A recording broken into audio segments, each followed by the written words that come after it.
皆さんမင်္ဂလာပါဒီနေ့ကတော့ N3 Kanji Speed Master ရဲ့ D2 လေးပါ D2 မှာဘာတွေလေ့လာရမလဲဆိုတာကြည့်ရအောင်အရင်ဆုံး meaning တွေအရင်ဆုံးပြောပြသွားပါမယ်ပထမဆုံးတစ်လုံးလေးက man ဆိုတဲ့ Kanji ကိုသင်ပေးရမှာပါအဲ့တော့ man ဆိုတာလေးကပြည့်တာဆိုတဲ့အဓိပ္ပာယ်ရှိပါတယ်ပြည့်တာပေါ့နော်အဲ့တော့ man စိတ်ခိကထိုင်ကုန်ဆိုတော့ man စိတ်ခိကထိုင်ကုန်အပြည့်ကိုပြောတာပါ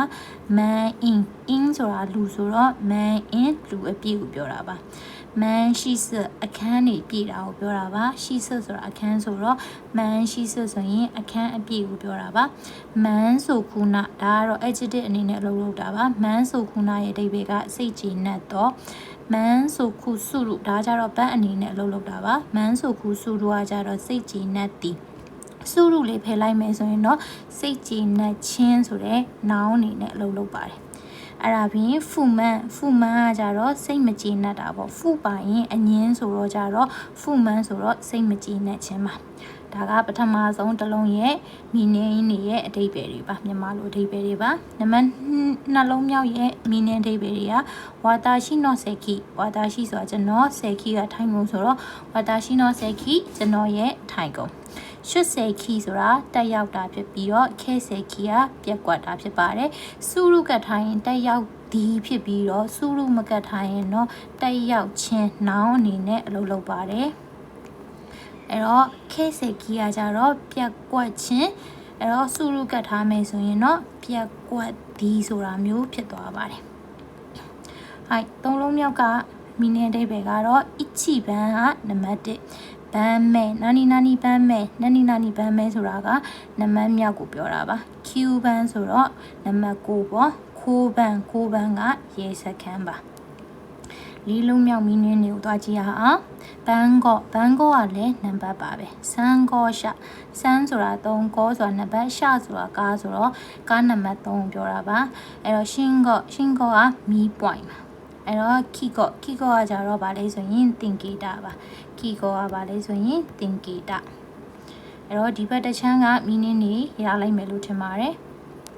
ငါးလုံးမြောက်ခန်းကြီးရဲ့ meaning တွေကတော့ဗာလဲဆိုရင်စရိုဆိုတာရှောက်လန်းကိုပြောတာပါစရိုရှောက်လန်း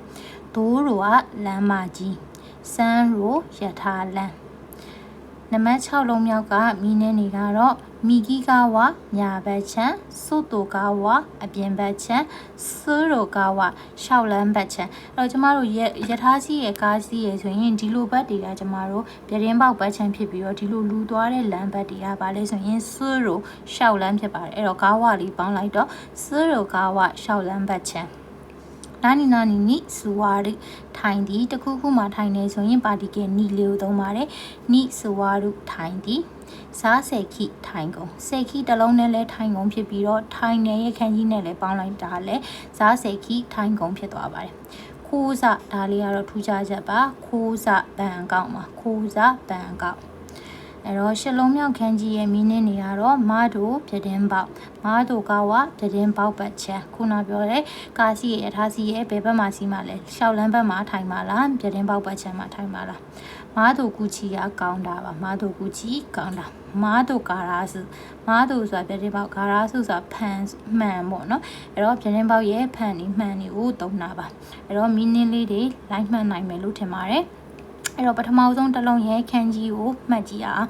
ပထမဆုံးခန်းကြီးကဘာလဲဆိုရင်ခုနပြောသလိုစိတ်ကြည်နက်တာတွေပြည့်တာတွေဆိုတဲ့အဓိပ္ပာယ်ရှိပါတယ်အဲ့တော့ဒီအဆက်လေး30ပါရင်ဝါတာရှိတော့ဘယ်လိုမှတ်မှာလဲဆိုရင်ရေလို့မှတ်မယ်เนาะအဆက်လေး30ပါရင်ရေအဲ့တော့ဒါလေးပါရင်ဒီပုံစံလေးပါရင်လည်းရှေ့အခန်းမှာပြောခဲ့တယ်ဘာလို့မှတ်တာလဲဆိုရင်ကျမတို့တရားဝါတာရှိလို့ဘယ်လိုမှတ်တယ်လဲဆိုရင်တရားလို့မှတ်တယ်အဲ့တော့ဒီခန်းကြီးမှာဘာတွေပါလဲဆိုရင်ရေတွေပါတယ်ပြီးရင်ဝါတာရှိလို့ဘာတွေပါလဲဆိုရင်တရားတွေပါတယ်နော်တရားရေးပါအောက်ကခန်းကြီးက M4 မှာတင်ဘူးတဲ့ဗာလဲဆိုရင်လေရောနှစ်ဖက်ဆိုတဲ့ခန်းကြီးပါနှစ်ဖက်ဒီ3ခုပေါင်းရင်ဘာဖြစ်သွားလဲဆိုရင်ပြည့်တယ်ရဲ့ကြီးစိတ်ကြည်နဲ့တယ်ဆိုတဲ့ခန်းကြီးဖြစ်သွားတယ်အဲ့တော့ဘလို့မှတ်မလဲဆိုရင်အဲ့တော့ကို့မှာတောက်ရည်3ရည်လဲပြည့်စုံရှိတယ်အဲ့တော့ ခရီးတွေဘာတွေသွားဖို့လဲလန်တရာတွေကဆက်သွယ်ရေးကောင်းတယ်အဲ့တော့နော်လက်နှစ်ဖက်မှာလဲဥမာပတ်စံနေပေါ့နော်ပတ်စံနေအပြည့်အဝရှိရဆိုကိုယ့်ရဲ့ဘဝကပြည့်စုံတယ်ဖူးပြည့်နေတယ်ပြည့်နေမှာတော့စိတ်ကြည်နေတယ်ပြန်မှတ်ရမယ်ဆိုရင်ရေတွေရှိတယ်เนาะအဲ့တော့ကိုမှတောက်ရည်ချိုးရည်ရေတွေပြည့်စုံရှိတယ်သွားရေးလာရေးအတွက်လည်းလန်တရာတွေကကောင်းတယ်ပြီးရင်လျော်နှစ်ဖက်စလုံးမှာကိုမှပြည့်ရှန်ရှိနေတဲ့အတွက်ကြောင့်မို့လို့ဖူးပြည့်နှက်တယ်ပြီးရင်မန်းဆိုခုစိတ်ကြည်နှက်တယ်ဆိုတဲ့ခန်းကြီးပါရမယ်လို့မျှော်လင့်ပါတယ်နှလုံးမြောက်ခန်းကြီးကပါလဲဆိုရင်ဆယ်ခိထိုင်ကုန်အဲ့တော့ထိုင်ကုန်မှတ်ဖို့ဆိုရင်အမိုးအောက်မှာဒီမှာဒီနားလေးကအစိအပိုင်းလေးကဝါတာရှိတို့ဘာနဲ့သွားတူလဲဆိုရင်မြန်မာစာမနဲ့သွားတူတယ်เนาะမြန်မာစာမအဲ့တော့မမကเนาะထိုင်ကုန်ကိုဘယ်လိုမှတ်မလဲဆိုရင်အမိုးအောက်မှာမမကနော်ဒီမှာဒါလေးကိုယာမပြောင်းမြန်လို့မြင်ကြည့်ပါယာမပြောင်းမြန်အဲ့တော့တောင်ပုံယာပုံအလုပ်တွေကိုထိုင်ကုန်လေးနဲ့ထိုင်ပြီးလုပ်နေတယ်ပေါ့နော်မတက်ရရင်ညောင်းပါဆိုလို့အဲ့တော့အမိုးအောက်မှာဘယ်သူကလဲဆိုရင်မမကတောင်ပုံယာပုံအလုပ်တွေကိုဘာလေးနဲ့ထိုင်ရင်းနဲ့လဲဆိုရင်ထိုင်ကုန်နော်ထိုင်ကုန်လေးနဲ့ထိုင်ရင်းနဲ့အလုပ်တွေလုပ်နေတဲ့ထိုင်ကုန်ရမယ်နော်သုံးလုံးမြောက်ခန်းကြီးကဘန်းဆိုတဲ့နံပါတ်ပါအဲ့တော့ဒီခန်းကြီးကိုအစိပ်ပိုင်းခွဲလိုက်မယ်ဆိုရင်ကျမတို့ဗာလေးမြင်ရလဲဆိုရင်ခိုမဲဆိုတဲ့ဆန်အစိပ်ပိုင်းလေးလည်းမြင်ရတယ်တန်ဖိုးဆိုတဲ့လေကွက်အစိပ်ပိုင်းလေးလည်းမြင်ရတယ်ပေါ့အဲ့တော့အဲ့နှစ်ခုပေါင်းထားလိုက်တာဘာဖြစ်သွားလဲဆိုရင်ဘန်းဆိုတဲ့နံပါတ်တီဖြစ်သွားတယ်ပေါ့နော်အဲ့တော့ဘလို့မှတ်မလဲဆိုရင်လေကွက်ထဲကရလာတဲ့ခိုမဲဆန်စပါးတွေကိုပျောက်မှာဆိုလို့ဗာလေးတက်ထားလဲဆိုရင်ဘန်းဆိုတဲ့နံပါတ်လေးတက်ထားတယ်ပေါ့နော်အဲ့တော့ဘလို့ရင်ဒီတစ်ချက်တော့ပြောမသွားဘူးဒီမှာခိုမဲလေးဆွဲရတယ်ခိုမဲဆန်စပါးတွေတန်ဖို့လဲခွက်ထဲကရလာတဲ့ဆန်စပါးတွေကိုဘာဖြစ်မှာဆိုလို့လဲဆိုရင်ပျောက်မှာဆိုလို့နံပါတ်တက်ထားတယ်လေးလုံးမြောက်ခန်းကြီးလေးကလည်းနံပါတ်ခန်းကြီးလေးပါပဲသူလည်းနံပါတ်ဆိုတဲ့ခန်းကြီးလေးပဲအဲ့တော့ခုချိပါဇက်ကနေပြီးတော့ပါဇက်လေးဆွဲလိုက်ရလို့ပါဇက်ကနေပြီးတော့ဒီအောက်ကဟာလေးကအင်္ဂလိပ်စာနံပါတ်5လေးနဲ့တူလို့9လို့ပြောလိုက်မယ်အဲ့တော့ပါဇက်ကနေပြီးတော့9ကောက်ရွတ်နေရတယ်ဘာတွေကိုလဲဆိုရင်နံပါတ်တီကိုပါဇက်ကနေ9ကောက်ရွတ်နေရတယ်ဘာတွေကိုလဲဆိုရင်နံပါတ်တီအဲဆိုရင်ဒီဘက်ချမ်းကကျမတို့ခန်းကြီးလေးလုံးကိုပြန်ပြီးတော့ပြောကြည့်အောင်ပထမဆုံးတစ်လုံးကပြည့်တာစိတ်ကြည်နှက်တာအဲ့တော့ဘာတွေပြည့်ရှန်နေလဲကိုမှရေတွေအပြည့်ရှန်ရှိတယ်ချိုးဖို့နော်ချိုးဖို့တောက်ဖို့အဲ့တော့သွားရေးလာရေးအတွက်လည်းလန်တရာရရှိတယ်ကိုယ့်ရဲ့လက်နှစ်ဖက်လုံးမှာလည်းအပတ်စံနေအပြည့်ဝရှိတယ်ဆိုတော့သူကဘာဖြစ်လဲဆိုရင်စိတ်ကြည်နှက်တယ်ပြီးရင်ဖူးပြည့်တယ်ဆိုတဲ့အဓိပ္ပာယ်ပါနော်ပြီးဆိုရင်ကျမတို့ဗာလေဒုတိယစကားလုံးမြောက်လေးကထိုင်ကုန်ဆိုတဲ့ခန်းကြီးအဲ့တော့ထိုင်ကုန်ကိုဘယ်မှာထိုင်မလဲအမိုးအောက်မှာထိုင်မယ်အမကထိုင်မယ်ဘာလို့ထိုင်တာလဲဆိုရင်တောင်ပုံရပုံအလုပ်တွေကိုထိုင်ကုန်လေးနဲ့ထိုင်ပြီးတော့လုပ်တယ်မတည့်ရညောင်းမှဆိုလို့နော်အဲ့ဒါပြီးလဲကွက်ထဲကရလာခဲ့တဲ့ခိုမဲ့ဆန်စပါးတွေကိုဘာလုပ်ထားလဲဆိုရင်နံပါတ်တက်ထားတယ်ပါဇက်ကနေပြီးတော့9ကောက်လောက်ဘာဖြစ်နေလဲဆိုရင်ရွတ်ဆိုနေတယ်အော် comment ဆွဲတာမှားသွားပြီနော်အဲ့တော့ပါဇက်အကနေပြီးတော့9ကောက်လောက်နံပါတ်တွေကိုရွတ်ဆိုနေရတယ်ရမယ်နော်ဟုတ်ပါပြီအဲဆိုရင်ဒီဘက်ကိုဆက်သွားကြည့်ရအောင်ဒီဘက်ကဘာလဲဆိုရင်ရူဆိုတဲ့သူကလမ်းမကြီးဆိုတဲ့အဓိပ္ပာယ်ရှိရပေါ့နော်အဲ့တော့ N5 မှာသင်ခဲ့ရတဲ့မိချီရဲ့အခုရူရဲ့ပေါင်းလိုက်ရင်ဒိုးရူဆိုတဲ့လမ်းမကြီးဖြစ်သွားပါတယ်အဲ့တော့လမ်းမကြီးမှာဘာတွေလုပ်နေကြလဲဆိုရင်ခုချိပါဇက်ကနေပြီးတော့စကားလေးတပြောနေအဲ့တော့ဒီအောက်ကခန်းကြီးလေးကဘာလဲဆိုရင် N4 မှာသင်ရတဲ့ရက်တန့်တီဆိုတဲ့ခန်းကြီးပါရက်တန့်တီအဲ့တော့စကားလေးတပြောနဲ့ရက်တန့်နေကြတယ်ဘယ်ပေါ်မှာလဲဆိုရင်လမ်းမကြီးပေါ်မှာအဲ့တော့ဒါလေးမြင်ရင်ကျမတို့ခဏ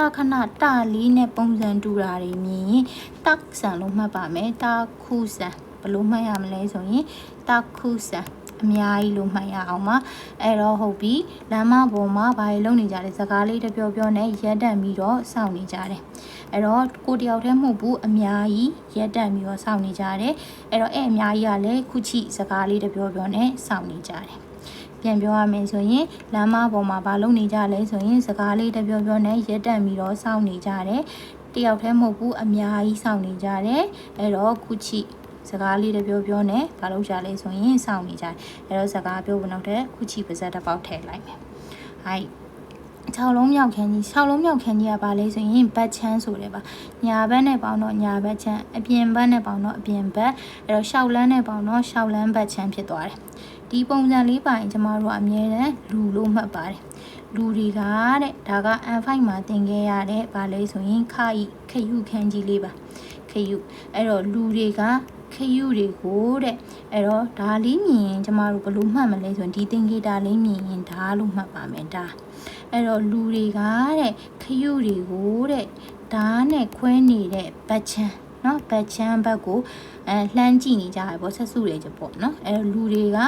အဲ့တော့ခယူတွေကိုဓာတ်နဲ့ခွဲနေတဲ့ဘတ်ချမ်းကိုကြည့်နေကြတယ်အဲ့ဒါပြီးရင်ခုနှလုံးမြောက်ခန်းကြီးခုနှလုံးမြောက်ခန်းကြီးကဘာလဲဆိုရင်စူဝါရုထိုင်သည်ဆိုတဲ့ခန်းကြီးပါအဲ့တော့ထိုင်နေဆိုမှတော့အမိုးအောက်မှာထိုင်မယ်ဘယ်သူတွေကထိုင်မယ်လဲဆိုရင်လူ2ယောက်ကထိုင်မယ်ဘယ်မှာထိုင်မှာလဲဆိုရင်မြေကြီးပေါ်မှာထိုင်မယ်မြေကြီးလေးဆွဲလိုက်ရလို့အမိုးအောက်မှာထိုင်နေလူ2ယောက်ကထိုင်နေအဲ့တော့ဘယ်ပေါ်မှာထိုင်တာလဲဆိုရင်မြေကြီးပေါ်မှာထိုင်နေမြေကြီးပေါ်မှာထိုင်တာဖြစ်တဲ့အတွက်ကြောင့်မို့လို့စာလေးခင်းပြီးတော့ထိုင်နေလို့မှတ်ရအောင်ပါအဲ့တော့အမိုးအောက်မှာထိုင်နေလူ2ယောက်ကထိုင်နေမြေကြီးပေါ်ထိုင်နေမြေကြီးပေါ်ထိုင်ရတဲ့အတွက်ကြောင့်မို့စာလေးခင်းပြီးတော့ထိုင်မယ်သူများနဲ့သွားပေါင်းရင်စာပါရှစ်လုံးမြောက်ခန်းကြီးရှစ်လုံးမြောက်ခန်းကြီးကဘာလဲဆိုရင်မားသူဆိုတဲ့ပြတင်းပေါက်ကဘယ်မှာရှိလဲဆိုရင်အိမ်အမိုးအောက်မှာရှိတာပေါ့အိမ်အမိုးအောက်မှာရှိတယ်အဲ့တော့အိမ်အမိုးအောက်ကပြတင်းပေါက်နားမှာထိုင်ရင်ဘာတွေဖြစ်လဲဆိုရင်ဒီပုံစံလေးမြင်ကျမတို့ကခြေထောက်လို့မှတ်ပါတယ်ဘာလို့မှတ်လဲဆိုရင်ခြေထောက်ဒီပုံစံလေးမြင်ခြေထောက်အဲ့တော့ခြေထောက်လိုပဲမှုသွားတယ်ဒါမနေ့ကပြောထားပြီးသားပြီမှုပါရင် MOVE မှုရွေးရှားသည်နဲ့မှတ်တယ်เนาะအဲ့တော့ခြေထောက်တွေလိုပဲရွေးရှားသွားတယ်ခိုးတို့ကိုယ့်ရဲ့နှလုံးသားတွေစိတ်တွေကအဲ့တော့ဟုတ်ပြီပြန်မှတ်ကြည့်အောင်အမိုးအောက်မှာဘာရှိရလဲပြတင်းပေါက်ရှိရအဲ့ပြတင်းပေါက်နာမှာထိုင်လိုက်ပြီဆိုရင်ခြေထောက်လိုပဲမှုသွားတယ်ဘာတွေကလဲဆိုရင်ကိုယ့်ရဲ့ခိုးတို့နှလုံးသားတွေကဘယ်မှာထိုင်ရင်လဲဆိုရင်ပြတင်းပေါက်မှာထိုင်အဲ့တော့ဒီဘက်ကနောက်ထပ်ကြံခဲ့တဲ့လေးလုံးကိုပြန်ပြီးတော့ပြောပြပေးပါမယ်အဲ့တော့စကားလေးတစ်ပြောနဲ့ရက်တက်ပြီးတော့စောင့်နေကြတယ်အဲ့တော့အများကြီးစောင့်နေကြတယ်သူတို့လည်းစကားလေးတစ်ပြောနဲ့စောင့်နေကြတာဘယ်မှာလဲဆိုရင်လမ်းမပေါ်မှာနော်အဲ့ဒါပြီးရင်လူတွေကခယူတွေကိုဓာတ်နဲ့ခွဲတဲ့ဘတ်ချမ်းကိုလမ်းကြည့်နေကြတယ်အဲ့ဒါပြီးရင်အမိုးအောက်မှာလူ2ယောက်ကမြေကြီးပေါ်မှာထိုင်နေအဲ့တော့ထိုင်တော့ဗာလေးခင်းပြီးထိုင်ပါလဲစာလေးခင်းပြီးထိုင်မှာသူ့ရဲ့နောက်တန်ကစာပြတင်းပေါက်ဆိုတာကအိမ်အမိုးအောက်မှာရှိလို့အမိုးလေးဆွဲတယ်အဲ့ပြတင်းပေါက်နားမှာထိုင်လိုက်ပြီဆိုရင်ခြေထောက်တီလိုပဲเนาะဘာလဲလဲဆိုရင်မှုကုံနဲ့ဘာလဲဆိုရင်ကိုယ့်ရဲ့ခိုးတို့နှလုံးသားတွေစိတ်တွေကမှုကုံတာဘယ်နားမှာထိုင်လို့လဲဆိုရင်ပြတင်းပေါက်နားမှာထိုင်ပြီးတော့ဆွေးနေလို့ပေါ့အဲ့တော့ဒီနေ့ခန်းကြီးလေးကိုရမယ်လို့မျှော်လင့်ပါတယ်